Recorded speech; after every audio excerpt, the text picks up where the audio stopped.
we are definitely seeing a relentless push towards regional escalation by the Israeli regime. Earlier this month, Israel launched a series of terrorist attacks across Lebanon, weaponizing civilian communication devices, including pages, walkie-talkies, radios, killing at least 37 people and maiming over 3,000 people. Following this, Israel launched airstrikes in Lebanon, killing over 500 people in one day. I mean, obviously, this is a very personal and close to home situation for you, Ghadi, as a journalist based in Lebanon. Can you give us a little bit more insight into the impact that these attacks have on the Lebanese people? And in your opinion, will Israel's terrorist attacks on Lebanon and its aggression against other countries in West Asia trigger an all-out regional war? First of all, you would be surprised at the amount of resilience and strength that the Lebanese people have. You'd be surprised at how the Lebanese community emerged in one large human painting of beauty and solidarity and empowerment. Thousands were rushed to hospitals, but tens of thousands rushed to donate blood. Some wanted to donate eyes or kidneys. We're talking about people wanting to donate one of their eyes to these men because they are more important for the country. This kind of sentiment emerged in the Lebanese society, and this is exactly what the Israelis wanted to strike. They want to alienate the resistance from its community by these kinds of attacks, to make the Lebanese feel that this community is a danger or a threat.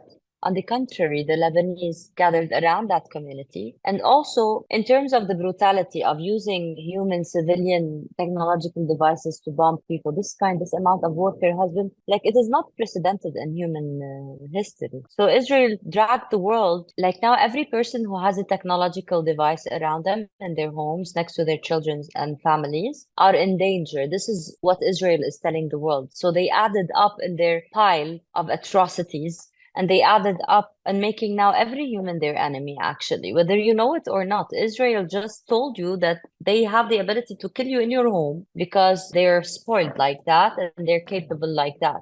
I mean, I don't want to say that the human life and the human tragedy is not easy for us. We do ache. But we have been experienced enough in war to tell you that I don't know anyone who was broken that day. Everybody dragged a different kind of strength. When you are under the calamity, you really know your strength. And I think as a society, as a community, as a generation, we have been practiced enough. So I did not feel broken. I felt like the Israelis have massacred us like that. I mean, it's not the first time that they have technological superiority to kill us. I was a kid. I saw kids being killed in Qana. They were in a UN shelter. So the first time a war crime by Israel entered into my database, I was a 7-year-old girl. I saw 7-year-old girls being held in remains and pieces in South Lebanon. So as people, we have been killed like that. We have been killed in masses. We have been slaughtered like that. We have seen this happen to us before. So you'd be surprised and amazed at the strength of the Lebanese community.